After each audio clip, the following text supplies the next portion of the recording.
retornamos agora para a terceira parte, a parte da camada física. É que essa parte aqui que efetivamente aí nós falamos dos padrões I3E 802.11. E é essa camada, pessoal, que faz você aí ter procedimentos que reduzem, né, a probabilidade de erro no seu sistema de rede sem fio. Quando eu falo em camadas, né, é interessante que vocês saibam, né, talvez vocês já saibam, né, quem já estudou rede de computadores, é até interessante que já tenha estudado antes de ver esse curso. Mas quando eu falo em camada física, é que a arquitetura de protocolo TCP/IP ela é dividida em camadas. São 7 camadas, né, no modelo OSI e 5 camadas no modelo TCP/IP. E a tecnologia Wi-Fi ela está aí situada em 2 camadas. Aqui nós temos as 7 camadas do modelo OSI e dessas 7 camadas, né, você aí inclui o Wi-Fi nessas duas. Na camada física, né, ou seja, o físico, né, é o ato de você transmitir fisicamente uma informação. Né, pode ser cabos, podem ser, no nosso caso aqui, o espectro eletromagnético. Então, a camada física serve para isso, para você transmitir e receber dados. Pode ser pulso elétrico, no caso aí do rede cabeada, num pulso eletromagnético, no caso de rede sem fio. Então, né, é essa camada física que nós vamos falar agora. E logo em seguida, nós vamos falar da camada de enlace. Essa camada de enlace aí, que está subdividida em 2 camadas. Uma camada aqui que faz a interconexão da camada de enlace para a camada de rede, a camada IP, a camada aí que tem o protocolo IP, o protocolo ICMP, por exemplo, que é o protocolo do ping do traceroute, tá? Que são comandos de rede Windows. E no nosso caso aqui nós vamos mexer especificamente na subcamada MAC, tá? É essa camada aqui que nós vamos ensinar mais à frente. Tá, eu fiz só esse parênteses aqui porque é importante que você saiba esse detalhe. Perfeito, pessoal? Então, dito isso, vamos continuar. Então, falando da camada física, falando também dos padrões Wi-Fi e 3E, né, nós temos um histórico aqui, e esse histórico, na verdade, é um resumo, né, de todas as tecnologias aí mais relevantes hoje. Então você tem aqui o padrão Wi-Fi original, que foi desenvolvido lá em idos de 1999, onde as taxas de transmissão, taxas de transferência, elas chegavam aí até 2 megabits por segundo. Nesse padrão original, nós podíamos transmitir inclusive com infravermelho, né, semelhante à tecnologia utilizada aí nos nossos controles remotos. E nós tínhamos também técnicas aí de espalhamento espectral, tá? Que eu vou explicar mais à frente para vocês. Basicamente é o espalhamento espectral, o espalhamento de frequência, né? De sequência direta, direct sequence, spread spectrum, e o frequency hopping spread spectrum, né? Salto em frequência, que hoje em dia nem é utilizado mais. O padrão B, 802.11b, ainda é compatível, né? Muitos equipamentos são compatíveis com acesso a pontos padrão B ainda. Velocidade máxima de 11 megabits por segundo, utilizando justamente o Direct Sequence Spread Spectrum. Tá? O padrão 802.11a, né? Você viu que eu coloquei depois, né, o padrão A depois do B, tem razão para isso, por mais que o padrão A tivesse sido desenvolvido primeiro, ele terminou, né, toda a sua padronização foi finalizada depois do padrão B. Tá? Então ele é um padrão que veio depois desse padrão 802.11b.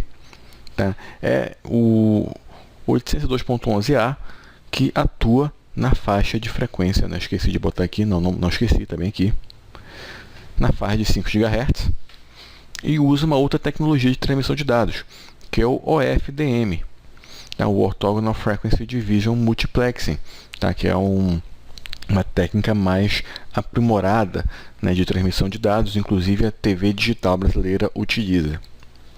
O padrão G, muito semelhante, né, para não dizer idêntico aí ao padrão A, com exceção que o padrão G ele trabalha em 2.4 GHz, tá? Também atuando em 54 megabits por segundo.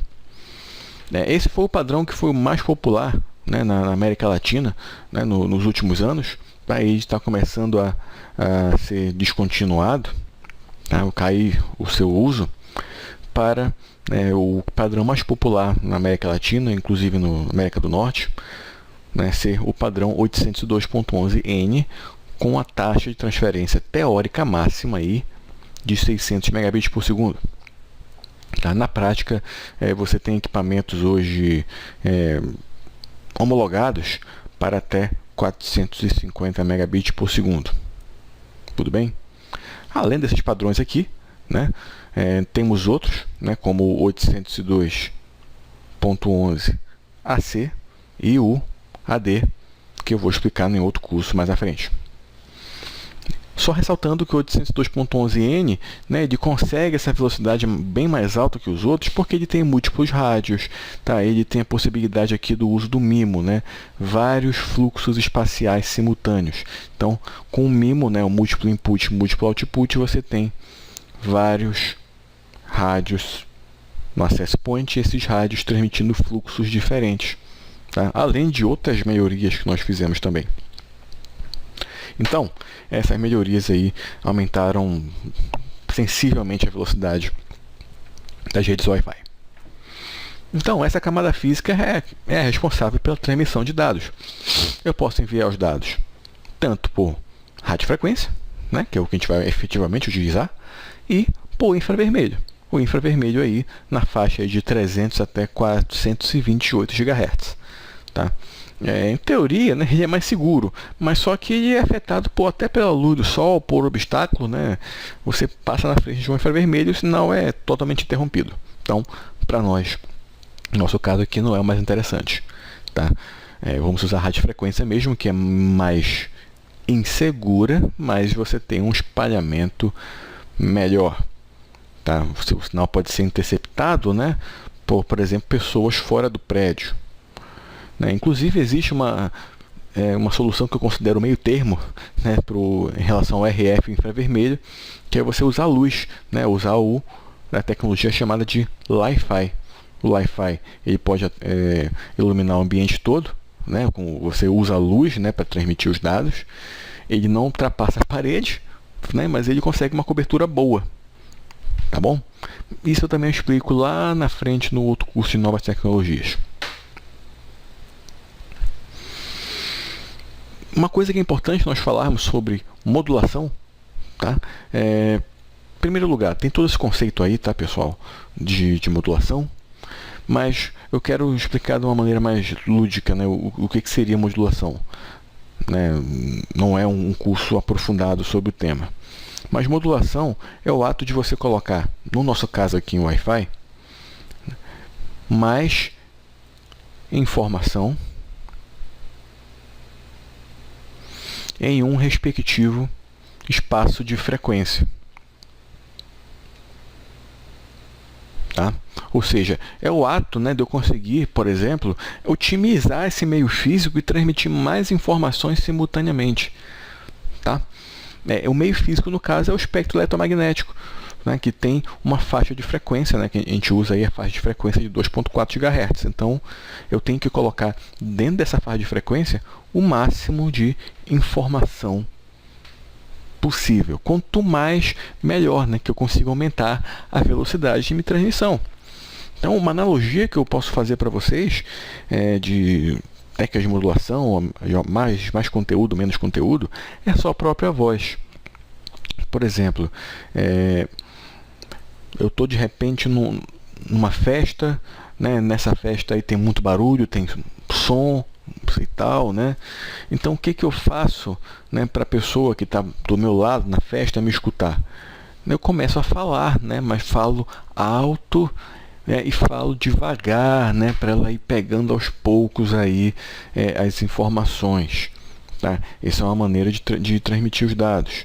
Mas se eu quiser ter mais eficiência, Por exemplo, se eu estiver num ambiente fechado, né, em silêncio, né, ou então com pouco barulho, de repente um hospital, né, uma sala de aula, aí o que eu faço? Eu começo a falar mais rápido. Eu falo mais rápido e consigo, consequentemente, colocar mais informação. Assim como eu estou exemplificando aqui na minha própria voz. Tá? Então, num espaço de tempo menor, eu consigo falar mais coisas. Tá? Ou eu posso falar menos coisas. Mas aí o que vai depender de eu falar mais coisas e falar menos coisas? Quando é que eu vou falar mais e quando é que eu vou falar menos?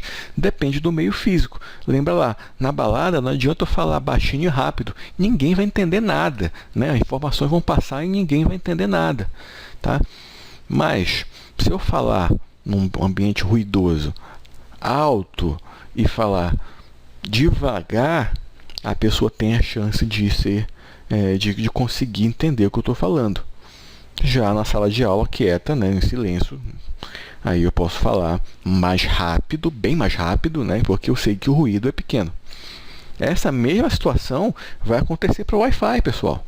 Por exemplo, na faixa Wi-Fi aqui de 2.4 GHz, eu tenho dentro de 2.4 efetivamente 80 MHz para transmissão de dados. Tá bom? Então, eu tenho, na verdade, dentro de 2.4, como eu vou mostrar mais à frente, 80 MHz. Então, eu posso ter N usuários aqui dentro desse 80 MHz, N access points, utilizando este meio físico aqui. Tá bom? Então, pode acontecer o quê? De eu ter mais pessoas utilizando a mesma faixa. Se eu tenho mais pessoas utilizando a mesma faixa, o que a modulação vai fazer? Lembra do barulho, né, pessoal? Então, eu vou falar mais baixo, né? E eu vou eu vou falar mais alto, por exemplo, e vou falar mais devagar. Ou seja, minha técnica de modulação, ela é simplificada. Mas, de repente, eu tenho aí um meio livre, como esse cara aqui, essa elipse aqui, mais ou menos, eu estou livre de interferência, então posso falar mais baixo, inclusive falar mais informações ao mesmo tempo. Tá? Tenham isso em mente. Então, dito isso, eu posso falar agora dos dois modos de modulação especificados para o Wi-Fi. Eu tenho o método chamado de sequência direta, tá? Que você escolhe uma faixa de frequência específica para transmitir, e o salto em frequência, o Frequency Hopped, que o Frequency Hopped, só como curiosidade, essa tecnologia hoje já não é utilizada mais, mas eu achei por bem mostrar para vocês que ela existe. É o ato de, por exemplo, em um minuto qualquer, eu estou transmitindo nesta faixa de frequência aqui. 2 segundos depois, eu dei um salto. Eu mudei para essa outra faixa de frequência aqui. Mais meio segundo depois, eu mudei para essa outra faixa de frequência aqui. Ou seja, eu vou saltando frequência para outra frequência. Tá? O legal disso, né, é que você consegue aí, digamos que desviar, né, das interferências, pelo menos por alguns momentos. Tá? Mas a desvantagem é que a gente só consegue usar essa tecnologia para velocidades muito baixas, 1 megabit por segundo normalmente. Se eu quiser usar velocidades mais altas, eu tenho que ter uma frequência mais fixa, que é o caso do Direct Sequence Spread Spectrum. Eu tenho uma faixa de frequência específica e eu transmito nela. Tá? No padrão B, 802.11b, somente o modo Direct Sequence Spread Spectrum é utilizado. Então, falando de maneira mais técnica agora sobre as técnicas de modulação, para transmitirmos, né, uma grande quantidade de informação, a gente precisa dessas técnicas de modulação. Tá? Foi o que eu falei para vocês agora há pouco. Então, eu preciso aí de uma técnica para enviar informação de um lado para o outro. No caso do Wi-Fi, eu uso aí o componente fase, né? Na mesma frequência, às vezes eu consigo transmitir várias informações em fases, em momentos diferentes.